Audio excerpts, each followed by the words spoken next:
chicos, es muy, pero muy bonita entenderla porque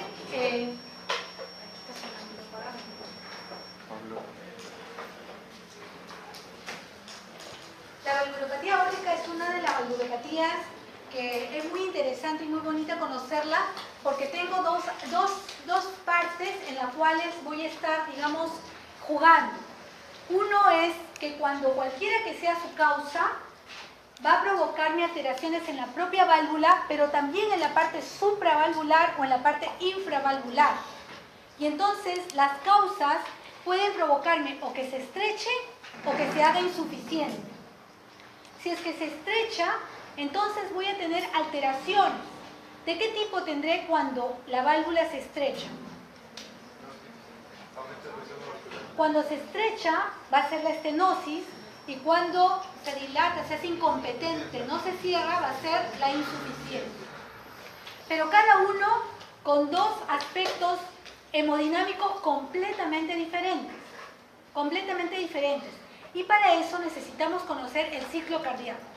Si nosotros conocemos el ciclo cardíaco, entonces casi seguro que vamos a entender las dos patologías.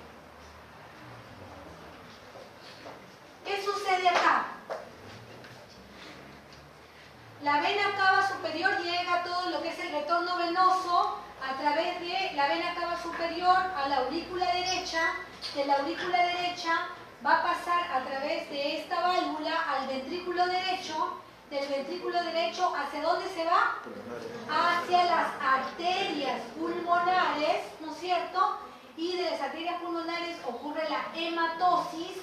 Y una vez que ocurre la hematosis, regresa por las venas pulmonares. ¿A dónde? A la aurícula. ¿Está prendido?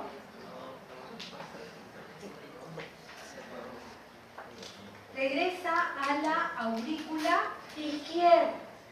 Al llegar a la aurícula izquierda, este volumen tiene que pasar a través de la válvula mitral al ventrículo izquierdo. Y del ventrículo izquierdo tiene que mandar todo ese volumen hacia todo el sistema, sobre todo a través de la aorta, atravesando una válvula importante que se llama la válvula aórtica. Quiere decir que cuando yo estoy en sístole, voy a mandar a través de la válvula aórtica todo ese volumen hacia la aorta.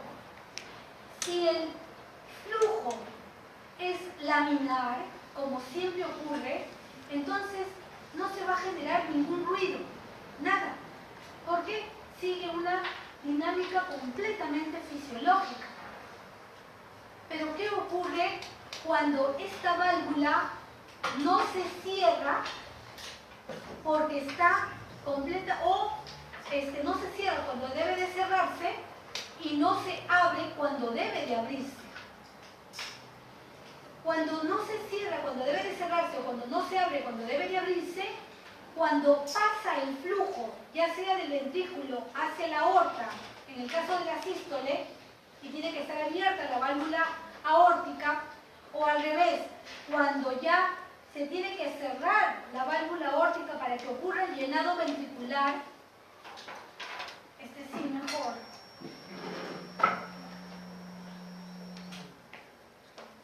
Muchísimas gracias. Ahora sí.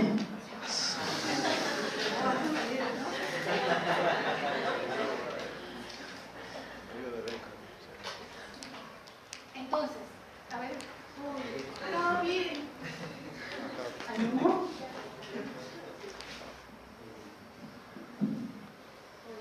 Hola. Entonces, aló.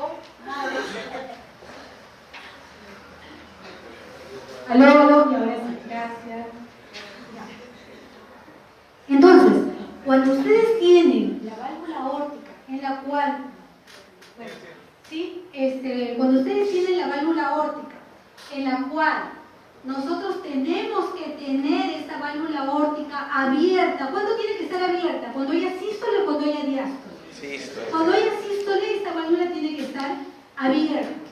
Entonces, y digamos que no se puede abrir porque está estrechada, está estenosada, está casi cerrada, tiene un orificio muy pequeño. ¿El flujo va a ser laminar? No, ser turbulento. Y esa turbulencia me va a generar un soplo. De ahí es que en las estenosis aórticas me van a dar un soplo. ¿De qué tipo será? ¿Sistólico o diastólico? Sistólico. Ahora vamos a la otra contraparte. Cuando nosotros la válvula tiene que estar cerrada, ¿en qué momento tiene que estar acá cerrada? En la diástole. ¿Por qué? Porque tiene que ocurrir que tiene que recibir el ventrículo izquierdo la sangre proveniente de la aurícula izquierda. Entonces, si esta que debe estar cerrada,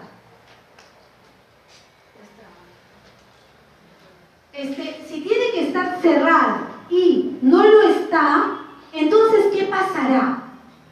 La sangre de la aorta, en la parte del medio, la sangre de la aorta que debería, digamos, quedarse acá el remanente, mientras que acá está ocurriendo la diástole, este remanente debería quedarse ahí, pero no. Como no puede cerrarse totalmente, es insuficiente para poder sellarse, este volumen, esta sangre remanente está bajando. Está haciendo un antiflujo. Ese antiflujo me genera también un flujo diferente a un flujo laminar. Eso también me creará una turbulencia. Y esa turbulencia también generará un soplo. Entonces, por lo tanto, en la insuficiencia aórtica, el soplo será de tipo diastólico. ¿Ok? Eso es todo, chicos, ya se puede ir.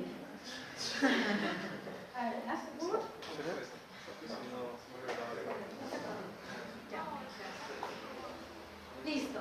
Entonces, vamos a reparar esta partecita.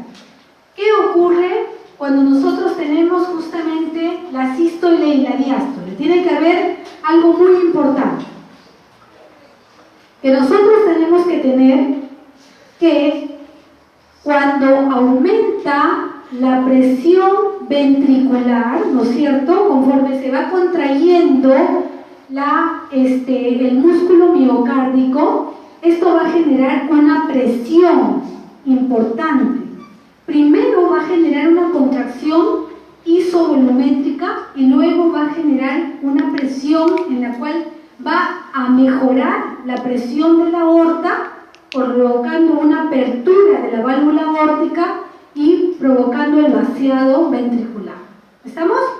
Entonces, para que se abra la presión, la válvula aórtica tiene que su presión ser más alta que la presión que se está generando en la válvula, en la aorta. Y de esta forma es que ocurre la apertura de la válvula aórtica. Pero conforme ocurre el vaciado, conforme el ventrículo izquierdo va vaciando su sangre hacia la aorta, entonces va cayendo sus presiones, de tal forma que ¿quién va ganando? ¿Quién va ganando? La presión de la aorta va ganando, ¿no es cierto? Lo que justamente hace que se cierren las válvulas aórticas para que ocurra el llenado ventricular durante la diástole. Y en la diástole hay tres momentos importantes. Uno que es el llenado rápido, cuando una vez se abren las compuertas de la válvula mitral y tricuspidia, entonces ese volumen que está en la aurícula tiene que vaciarse hacia la otra cavidad, provocando un llenado rápido. Luego viene un periodo de llenado lento y luego ya un periodo de sístole auricular. Entonces, una vez que ya ocurre todo el llenado, otra vez se genera la contracción isovolumétrica y otra vez se comienza el nuevo ciclo. Pero miren qué importante es este gráfico que compara la presión de la aorta con la presión del ventrículo para que pueda ocurrir justo la apertura y el cierre de la válvula aórtica. Entonces, la estenosis de la válvula aórtica viene a ser la disminución del orificio de la válvula que va a ocasionar cambios fisiopatológicos y cambios clínicos donde va a haber una alteración de la gradiente entre el ventrículo izquierdo y la aorta. Esto es muy importante porque esta gradiente es la responsable de la sintomatología que va a haber en la estenosis aórtica, provocando una sobrecarga del ventrículo izquierdo. Ahora, cuando yo tengo un área ventricular cada vez menor, voy a generar una gradiente cada vez mayor. Pueden pasar muchos años en la cual se va reduciendo el área valvular, pero no voy a tener mucha generación de alteración de las gradientes. Pero va a haber un punto de quiebre igual, en la cual ya es tan marcada esta disminución del orificio en donde se van a poder, donde ya los mecanismos compensatorios no van a ser suficientes para manejar una hemodinamia correcta, que se va a generar una gran gradiente provocando un aumento de las presiones a nivel del músculo del ventrículo izquierdo. Causas de estenosis aórticas, valvulares, supravalvulares y subvalvulares, en las cuales la principal de las valvulares vienen a ser las degenerativas y otras causas las reumáticas. También pueden ser congénitas, pero las dos últimas son las principales. En las supravalvulares, por problemas netamente de la aorta, por problemas de algunos síndromes como el síndrome de Williams, en la cual es el niño duende, donde hay alteraciones del calcio, estenosis aórtica y un fenotipo de duende. Y en las alteraciones subvalvulares, en donde el responsable es el mismo músculo miocárdico, que a través de sus membranas o a través de su hipertrofia está provocando una estrechez justamente de esta área valvular. Entonces, lo que al final voy a tener es que voy a tener alteración de la válvula a través de sus valvas, provocando engrosamiento, fibrosis, calcificación, estrechez, y para mí es muy importante que la sístole esté completamente abierta. En cambio, cuando hay una estrechez, probablemente esa sístole va a ser dificultosa. Se dice que en cuanto a la etiología, nosotros tenemos que las degenerativas están prevalentes entre un 50 a 70%, y hay que diferenciarla dos tipos de degenerativas. Una que es propiamente por calcificación, en la cual hay una predilección propiamente de las válvulas, y otra en la cual hay una arterioesclerosis sistémica, en la cual donde haya endotelio, donde haya vasos, va a estar alterado. Entonces, por lo tanto, también de pasadita coge a la válvula aórtica. ¿Qué tengo que tomar en cuenta? Tengo que tomar en cuenta antecedentes personales. Por ejemplo, si el paciente tiene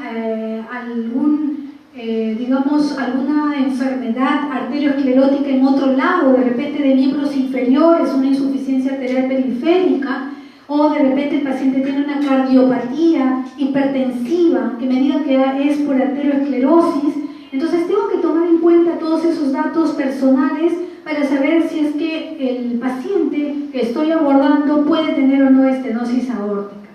Familiares, porque hay mucha carga genética en muchos de estos aspectos, aunque más ahora está cumpliendo un rol importante la epigenética que la genética. La edad, el sexo, porque en los varones es mucho más frecuente las enfermedades arterioescleróticas que en las mujeres. En las mujeres es mucho más frecuente las enfermedades reumáticas. En cuanto a la edad, evidentemente las congénitas y las reumáticas y las infecciosas tienen una tendencia a ser en pacientes jóvenes o adultos jóvenes, y las degenerativas arterioescleróticas más en las personas mayores, aunque ya les he dicho que esto está cambiando. Entonces, esta válvula, que es trivalva, ¿no es cierto?, va a sufrir una alteración en la cual provoca alteración en su estructura, en su conformidad anatómica, provocando áreas muy reducidas a menos de 3 centímetros cúbicos y por debajo de 2 ya estamos hablando de una alteración importante. Y cuando estamos hablando de menos de 0.75 centímetros, esta ya es muy severa, provocando gradientes muy elevadas, y se dice que es elevada cuando está mayor de 50 milímetros de mercurio. Dentro de la fisiopatología de la causa aterosclerótica está justamente el proceso inflamatorio dado por las diferentes células del sistema inmunológico y de sus mediadores humorales, provocando que haya un acúmulo de estos cuando tienen que secuestrar o hacerse cargo de lípidos, ¿no es cierto?, de todas estas células inmunes que van justamente provocando el secuestro o la digestión de todas estas digamos, moléculas lipídicas, lo que va a aumentar, a multiplicar los mecanismos inflamatorios y también de sustancias involucradas para provocar alteraciones en la mineralización, en la calcificación, en la fibrosis. Y algo que es importante saber diferenciar es la válvula aórtica tiene cierta característica dentro del proceso de aterosclerosis que no lo tiene la aterosclerosis sistémica en otros endotelios, en otro sistema vascular. Por ejemplo, una válvula aórtica nunca va a haber un trombo, nunca va a haber un trombo. En cambio, en un vaso en la cual hay aterosclerosis, generalmente se puede trombosar, lo que hace que cierre completamente el lumen de ese vaso, provocando una complicación del flujo sanguíneo. Otra cosa que no se presenta en la válvula es este fenómeno, la estría grasa, no se presenta. En cambio, en los vasos arteriales sí se presenta la estría grasa. La calcificación sí se da en ambos, tanto en los vasos en general como en la válvula, así como los fenómenos inflamatorios y fibróticos.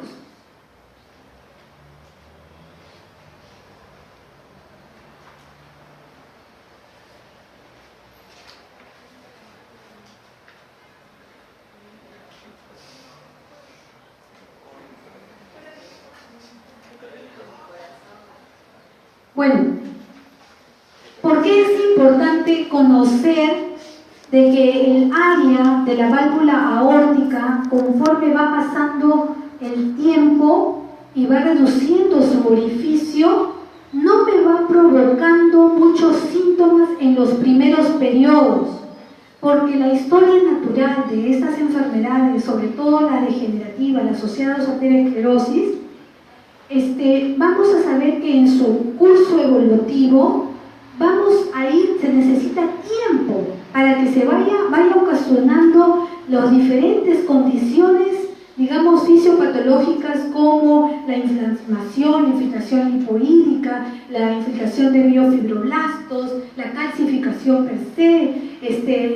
Todo esto tiene que ocurrir años, y va a ir reduciendo, pero todavía no dándome síntomas. En cambio, cuando ya es muy severo la reducción del orificio, entonces recién ahí voy a tener síntomas. Quiere decir que cuando el paciente tenga síntomas, el paciente probablemente ya tenga una estenosis aórtica muy severa o severa, ¿sí? Y eso es muy importante porque probablemente no hay mucho que hacer, porque cuando ya hay esta estenosis aórtica muy severa, ya ha dado cambios hemodinámicos en la estructura y en la función del miocardio, de tal forma que hay una alteración instalada en el ventrículo izquierdo y en toda su hemodinamia, provocando una dilatación irreversible, una discapacidad irreversible de ese corazón. Y sobre ese corazón no hay ningún medicamento que ya pueda revertir la situación.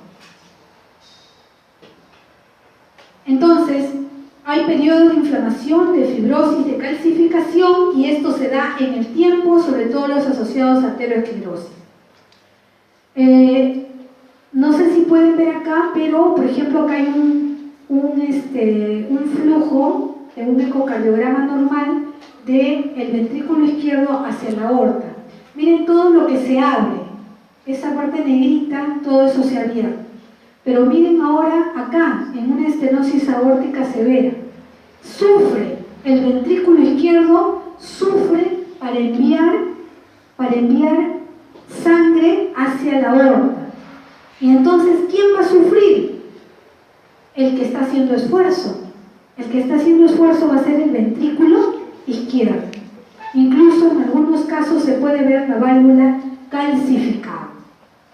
¿Y cuáles son estos síntomas que tiene el paciente?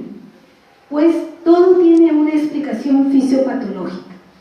Va a haber un periodo que se va dando y en el cual el paciente no va a tener muchos síntomas, pero ya cuando la situación ha vencido todos los mecanismos compensatorios y hay un aumento del esfuerzo del ventrículo izquierdo por querer vaciar su llenado hacia la aorta, entonces es ahí cuando va a comenzar los síntomas que van a ser severos.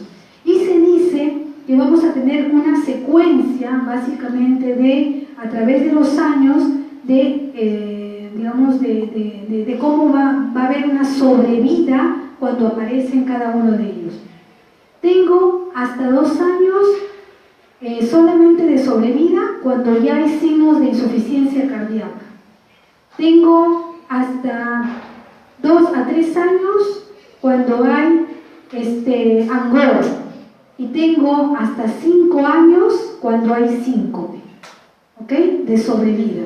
Es decir, menos sobrevida cuanto más rápido instalo una insuficiencia cardíaca congestiva, o cuando tengo el mayor representante de la insuficiencia cardíaca, el síntoma más importante de la insuficiencia cardíaca, ¿cuál será?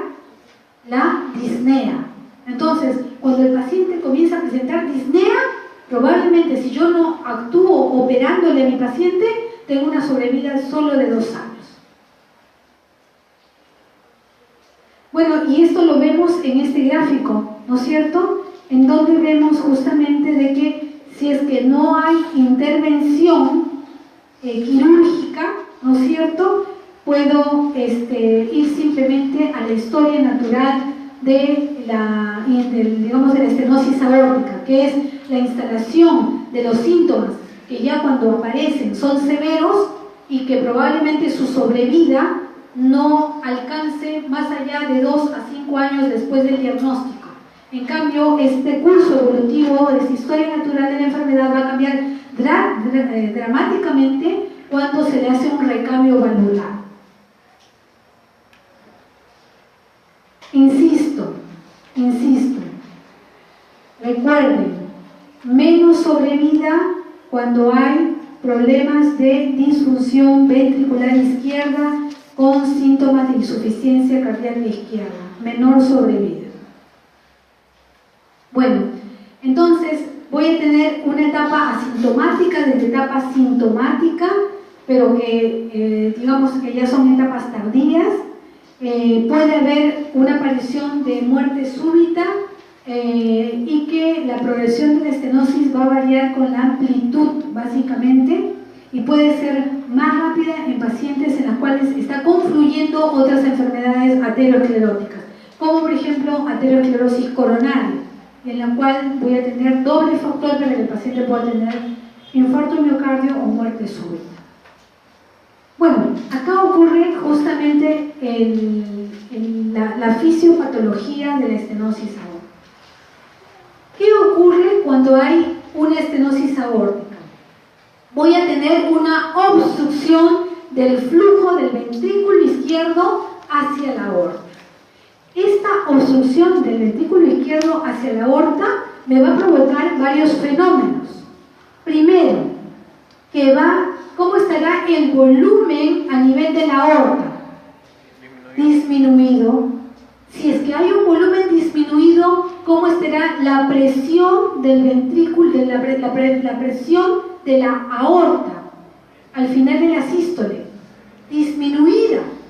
Y si es que hay una disminución de la presión y volumen en la aorta, porque no sale mucho flujo del ventrículo hacia la aorta, entonces, ¿qué la aorta va a poder mandar al cerebro? Poco. ¿Y qué va a poder mandar la aorta hacia las arterias coronarias? Poco. ¿Y qué va a poder mandar la aorta hacia todos los vasos en general? Poco.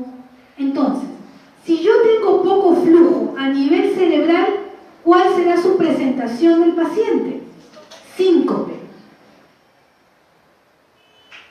Si es que no hay flujo a nivel de las arterias coronarias, aun cuando no haya una enfermedad arteriosclerósica coronaria, solamente una alteración de disminución de flujo, ¿qué va a presentar el paciente? Angor, angina. Y si es que hay una disminución de ese flujo a nivel sistémico, ¿cómo será el pulso? Pequeño. Entonces, esas serán sus características justamente de la estenosis aórtica. Pulsos pequeñitos, pulsos de poco volumen, pulsos tardus y parvus.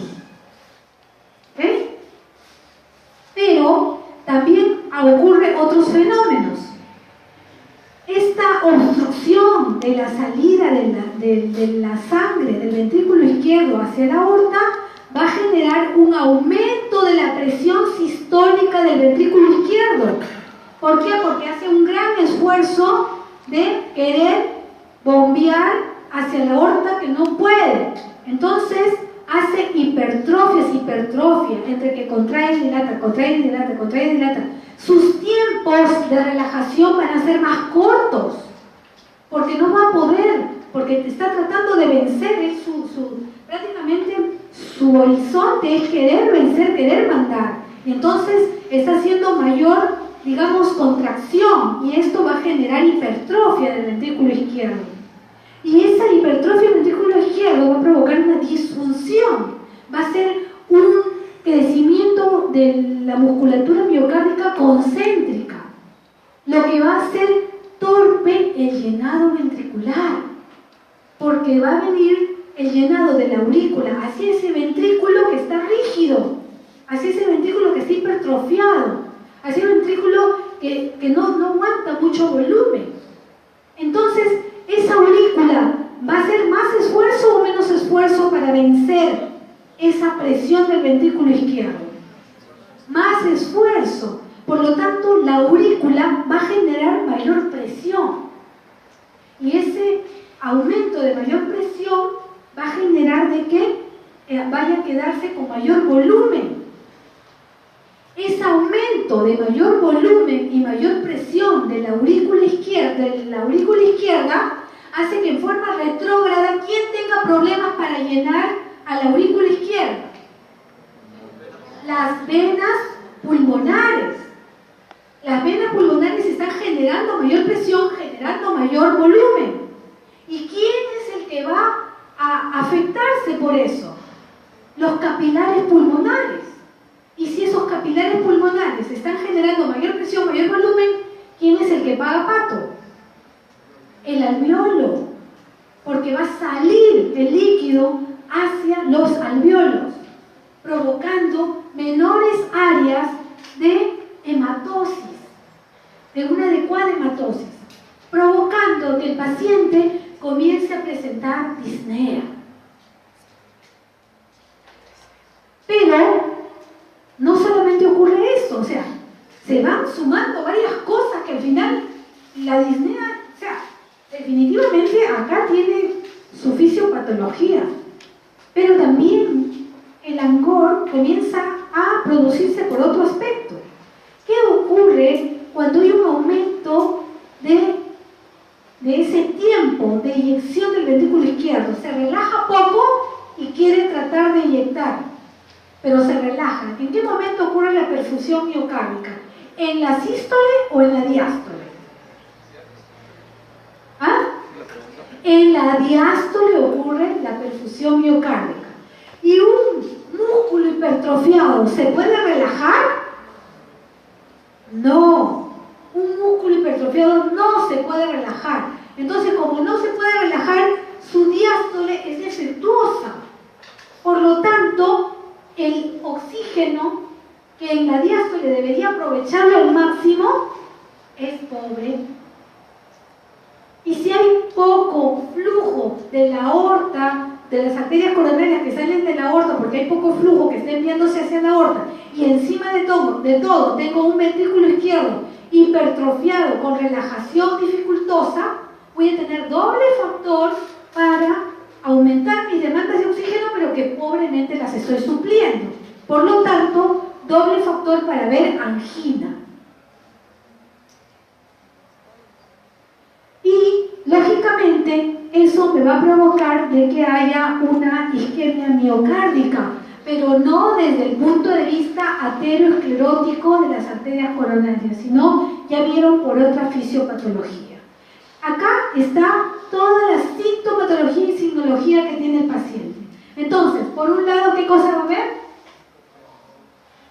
Va a haber síncope, va a haber pulsos parvus, tardus, va a haber angor, por otro lado va a haber más angor, por otro lado va a haber disnea. ¿Y qué cosa más habrá con el ventrículo izquierdo? Habrá signos de crecimiento ventricular izquierdo, pero por hipertrofia ventricular izquierda. Entonces, todas estas sintomatologías, no solamente va a haber síntomas en la parte neurológica, sino también va a haber algunas misceláneas. Cuando el flujo llega o llega medio a poco, también puede haber un presíncope, puede haber mareos, puede haber convulsiones, puede haber confusión, y el dolor torácico se va a presentar generalmente como si fuera una angina de pecho, y es uno de los síntomas más frecuentes de la estenosis aórtica. La disnea, cuando está presente, casi siempre es insuficiencia ventricular izquierda, y va a aparecer un soplo. ¿Qué soplo será el de la estenosis aórtica? Un soplo sistólico o diastólico. Sistólico en foco aórtico. ¿Ok? Solamente para diferenciar el síncope del presíncope. El síncope tiene que haber tres componentes. 1, pérdida súbita del conocimiento.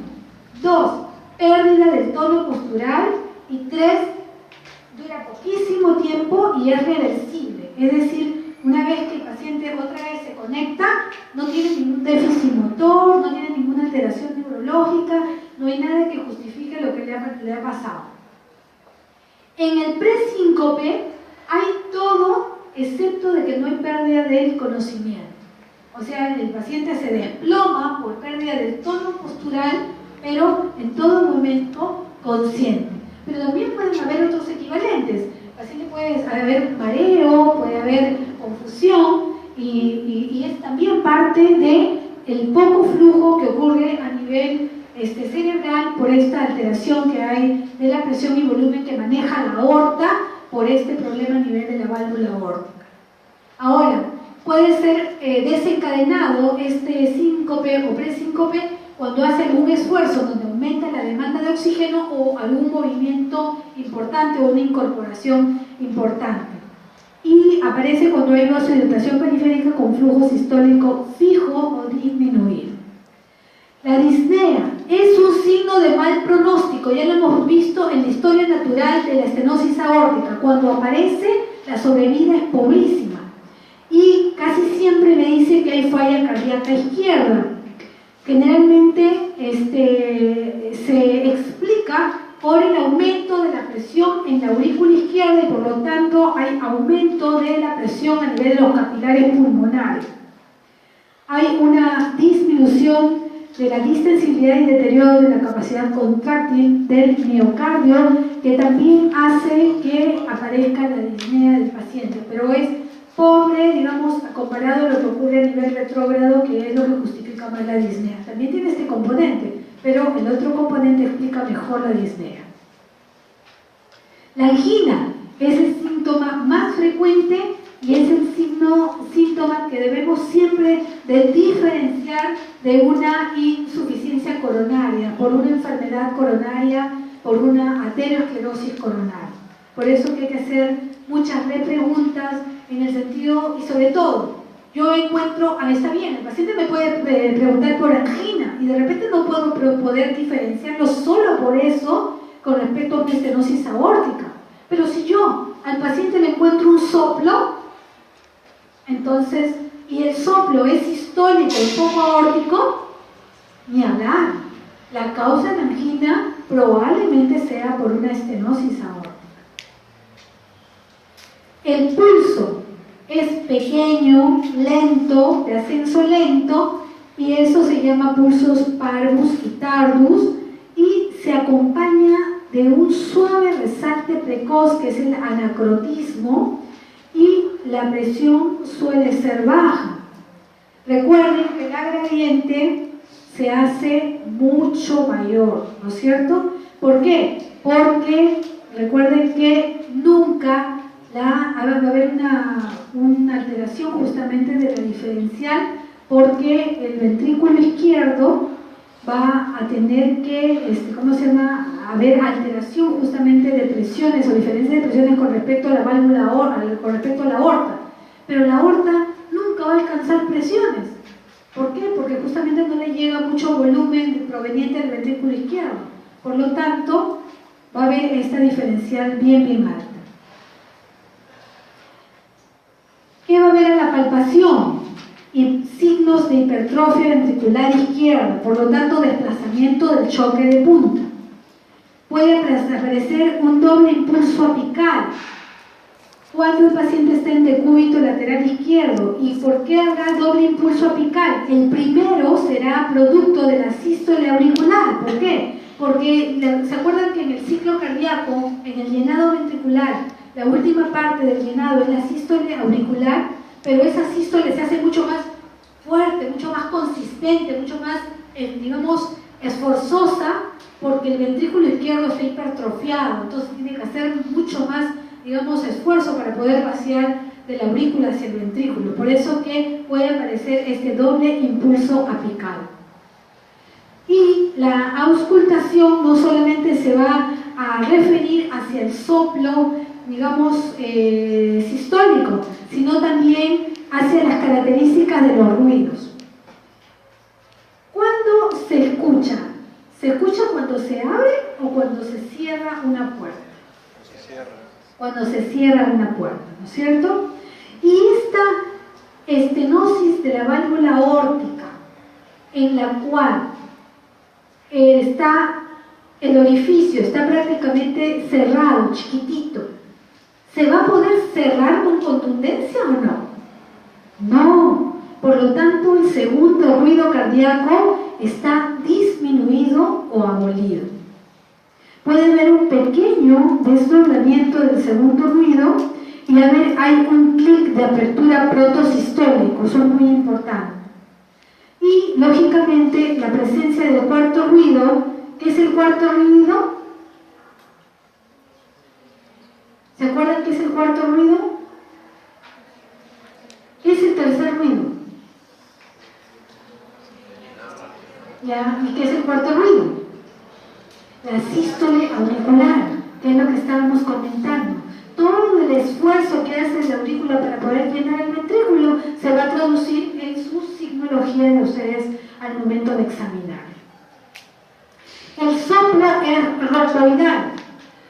El soplo es mesosistólico. El soplo tiene un clic de apertura. El soplo puede irradiarse hacia la región carotidia del cuello, hacia toda la región aórtica, y también puede irradiarse a la región mitral. Se dice que cuando el soplo, siendo aórtico, lo escuchan. Bueno, siendo aórtico, ustedes lo escuchan en la zona mitral, entonces se dice que es el fenómeno de Gaia-Bertin, ¿sí? O sea, siendo aórtico, supuestamente el aórtico ustedes tienen que encontrar mejor en la válvula, en el foco aórtico, pero lo encuentran mejor en el foco mitral es rasposo, es ruido, es así medio rudo, es romboidal, tiene que ir de apertura, es decir, todo como para pensar que es un soplo de estenosis aórtica, pero lo encuentran en la parte mitral, entonces eso se llama fenómeno de talla baja. Y acá está el soplo. No se escucha de verdad. ¿Qué prende? Acá. Ahí está. Ahora otra vez.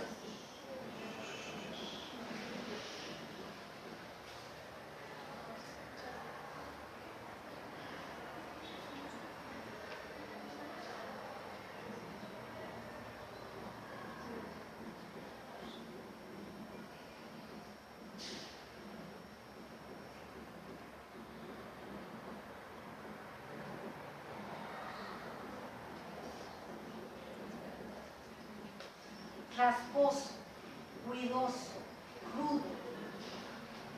Ahí incluso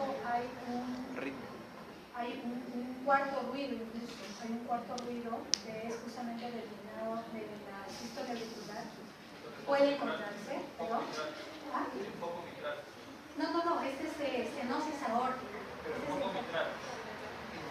No, el foco aórtico. No, el fenómeno de Gallatin es el soplo de la estenosis aórtica, pero que lo escuchas en la válvula mitral mejor, por decir así. Porque en general el soplo de la estenosis aórtica lo tienes que escuchar siempre acá, en el foco de la válvula del foco aórtico. Es decir, segundo espacio intercostal, línea parasternal derecha. ¿Okay? Sí. ¿El fenómeno de qué? Gallatin. Bueno, a ver, si me da la voz. Yo creo que la insuficiencia aórtica es mucho más sencilla. ¿Por qué? Porque ya se explica. Lo contrario. Hola. La insuficiencia aórtica, definitivamente, aquí va a haber una alteración en cuanto al cierre de las válvulas, de la válvula aórtica. Para mí es muy importante que la válvula esté cerrada cuando solamente la aurícula, perdón, el ventrículo izquierdo debe recibir sangre solo proveniente de la aurícula izquierda. Pero cuando no ocurre esto y ocurre sangre que viene de la válvula de la aorta, entonces este ventrículo va a manejar doble volumen. El volumen de la aurícula izquierda más el volumen que le está regresando de la aorta. Al manejar doble volumen, el que no está acostumbrado a manejar ese volumen, entonces en una primera instancia, bueno, está bien, le llega más volumen, lo vuelve a enviar, le vuelve más volumen o lo vuelve a enviar, y así está. Pero va a llegar un momento, ¿no es cierto?, en la cual ya no va a poder, sus fibras se van a dilatar, ya no van a poder enviarlo, digamos, de esa forma. Va a haber menor distensibilidad de ese ventrículo izquierdo, generando aumento de presiones generado por el aumento de volumen. Y esto va a provocar completamente alteración en cuanto al llenado ventricular, porque la aurícula izquierda también va a comenzar a hacer más esfuerzo sobre ese ventrículo que no está hipertrofiado, pero que está completamente disfunción producto justamente de esa alteración de los volúmenes que está manejando. Ahora, lógicamente que como va a ser un fuelle de contracción para poder enviar el volumen, va a haber de todas maneras una contracción y una expulsión, contracción y dilatación. Va a haber un crecimiento ventricular, pero no de tipo concéntrico, sino va a ser excéntrico. ¿Okay? Va a ser excéntrico. Son los que más rápidamente ganan mayor crecimiento del ventrículo, por lo tanto su choque de punta es bastante desplazado.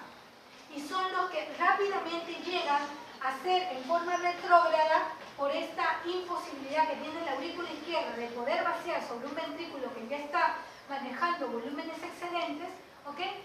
Va a poder provocar en forma retrógrada alteraciones de las presiones, también de los capilares pulmonares, provocando también congestión pulmonar y disnea. Pero acá, ¿cómo estará el volumen de la aorta? ¿Cómo creen que esté? Es un mega volumen el que le va a enviar, porque es el volumen que está recibiendo de la aurícula izquierda más es el remanente de lo que recibió del ciclo anterior. Por lo tanto, en cada vez que pulse va a estar eliminando un 30-40% más del volumen excedente. Y eso va a generar unos hallazgos semiológicos. Ese volumen que me está mandando a nivel de la aorta va a provocar que mi pulso, ¿cómo sea? Mi pulso va a ser rápido, de ascenso rápido y va a ser muy, pero muy amplio, muy alto. Eso se llama pulso Zeller, pulso Magnus. ¿Okay? Cuando es el volumen alto, Magnus. Cuando es de ascenso rápido, es Zeller. Entonces es un pulso rápido, un pulso Magnus. Además, este volumen que aumenta a nivel de la aorta y que se va a traducir a todas las arterias prácticamente de todos los sistemas, va a provocar de que yo tenga movimientos producto de esta hipercirculación de volumen. Por ejemplo, en el cuello tendré el movimiento de la danza arterial, el signo de Muset, por ejemplo. Producto de esta hiperdinamia que está viendo circulatoria por aumento del volumen que está manejando la aorta. Otra cosa muy importante es que una vez que yo envío sangre hacia la aorta, me va a generar un aumento de la presión sistólica de la aorta. Pero la válvula aórtica está insuficiente. Entonces, ¿qué va a pasar cuando acá esté en diástole? Que la sangre de la aorta va a comenzar a retornar, a regresar, y no hay cuando baje, cuando se detenga la presión diastólica, provocando presiones diastólicas muy bajitas. Porque se regresa. Y entonces la aorta cada vez se acostumbra a presiones bien bajitas porque sigue regresando. No es como la presión que ustedes toman con el tensiómetro, en la cual ustedes tienen una presión sistólica, que es el volumen inyectado, y luego la presión diastólica, que es básicamente la sangre que está contenida en esa resistencia vascular periférica luego de la expulsión, ¿no es cierto? Entonces, está bien ahí, ¿por qué? Porque la válvula se cerró y entonces hay una presión que se generó, que es estándar, 60, 70, 80 milímetros de mercurio de la presión diastólica. Pero en este caso, que no hay cuando se detenga, que sigue bajando porque regresa el volumen de la aorta hacia el ventrículo. Entonces van a tener una diferencial bien alta. Presiones sistólicas altas con presiones diastólicas bien chiquitas, que son gradientes diferenciales muy elevados. Entonces, básicamente vamos a tener un antiflujo. Ese antiflujo procedente de la aorta hacia el ventrículo me va a generar una turbulencia. Esa turbulencia va a provocar un soplo. Ese soplo se manifestará en el momento de la diástole. Entonces, el soplo de insuficiencia aórtica es de tipo diastólico. Ahí me voy a dar cuenta. ¿Y ustedes saben cómo se sabe cuándo están en sístole y en diástole? ¿Alguien sabe cómo están en sístole y en diástole? ¿Alguien sabe reconocer? ¿Tienen una idea? Por los ruidos. Cuando está en el primer los ruidos. Ajá. Los ruidos cardíacos. Eso.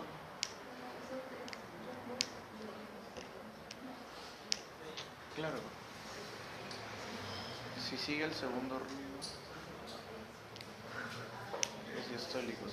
Si es antes del primer ruido, es sistólico. Acá está. La caída. Claro. Para que ocurra la sístole ventricular, tiene que haber ocurrido primero el cierre de la válvula aurículo-ventricular, para que solamente el ventrículo se dedique a expulsar la sangre hacia la aorta.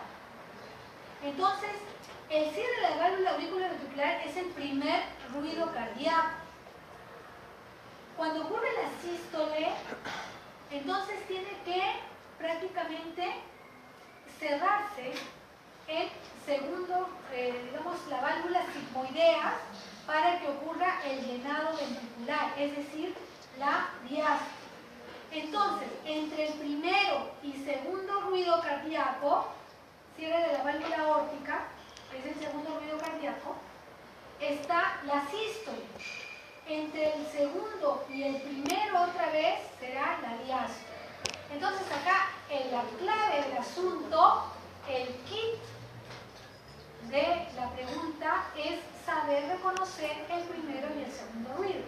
Si ustedes saben reconocer el primero y segundo ruido, van a poder saber cuándo están en sístole y cuándo están en diástole. Si ustedes escuchan un ruido entre el primero y el segundo ruido, ese es sistólico. Y si ustedes escuchan un ruido entre el segundo y el primer ruido, ese es diastólico. Si ustedes escuchan un soplo sistólico, un soplo entre primero y segundo ruido en la válvula, en el foco aórtico, será de insuficiencia o de estenosis. Los he cogido durmiendo. A ver, otra vez. Si ustedes encuentran un soplo entre el primero y segundo ruido en el foco aórtico, ¿será sistólico o diastólico? Sistólico. Y entonces sería de estenosis aórtica. Si ustedes encuentran un soplo entre segundo y primer ruido, ¿será sistólico o diastólico? Diastólico. ¿Será de insuficiencia o de estenosis aórtica? De insuficiencia aórtica. ¿Ah?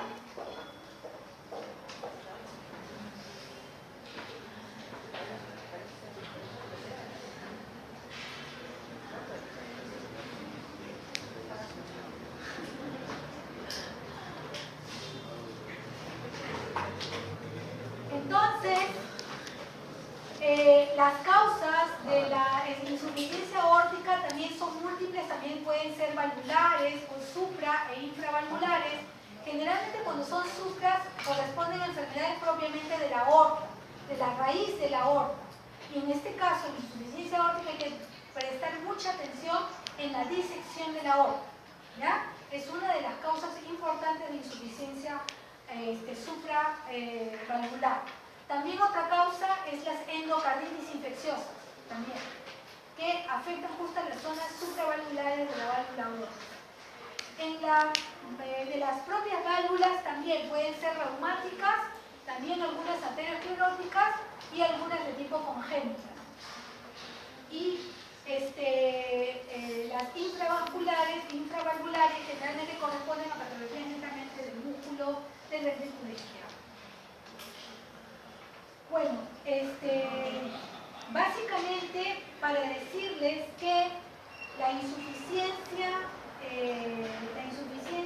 cardíaca, la insuficiencia aórtica va a provocar también un periodo en el que está fuera de síntomas, pero va a ser mucho más, digamos, rápido, o sea, no va a pasar tanto tiempo hasta que ya no, así como ocurrió en la estenosis aórtica, en la cual el ventrículo izquierdo en la insuficiencia aórtica se va a ver muy, pero muy afectado.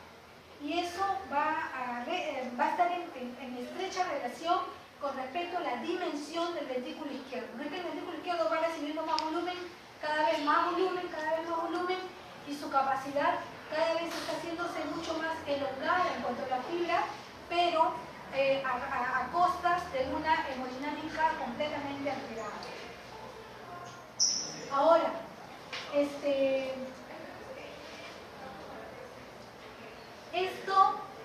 digamos, en la insuficiencia aórtica voy a tener justamente alteraciones netamente en cuanto a la gradiente también, pero acá va a ocurrir al revés, ¿no es cierto? Aquí va a ocurrir en cuanto a el volumen que voy a tener y que voy a generar a nivel de la aorta. ya que cada volumen va a ser muy excedente y ese excedente nos va a provocar una diferencial más corta, alteración de la diferencial, pero más corta con respecto, comparando a lo que ocurre en estenosis aórtica. ¿Qué síntomas voy a tener?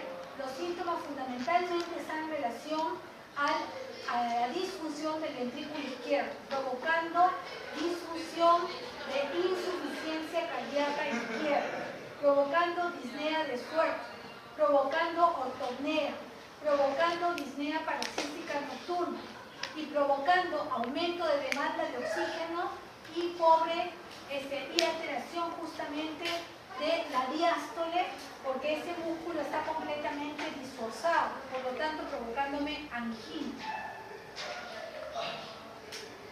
El choque de punta va a ser algo muy característico porque va a ser un choque de punta muy vigorosa por la hiperdinamia que tiene ese ventrículo que maneja doble volumen. Por lo tanto, eso va a provocar un gran flujo. Ese flujo se va a traducir en un choque de punta muy prominente, muy importante, muy vigoroso, muy amplio.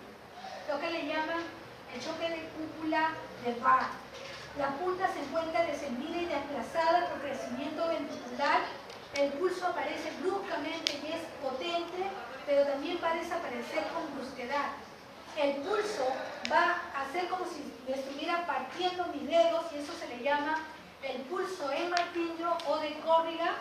También puede haber alteraciones, le abro la boca y veo la úvula, y la úvula está como si estuviera pulsando, está que se mueve, eso se llama el signo de Müller. Si es que es de las amígdalas, incluso el signo de Huchar. Y si es de la lengua, el signo de Miller-Bean.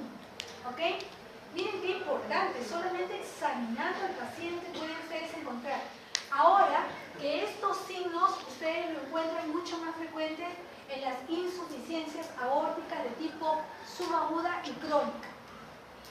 A diferencia de las insuficiencias aórticas de instalación aguda, por ejemplo una endocarditis aguda que lesiona rápidamente la válvula aórtica, provocando una disfunción y no da tiempo de provocar toda esta sintomatología o signología que la vemos en las subagudas y las crónicas.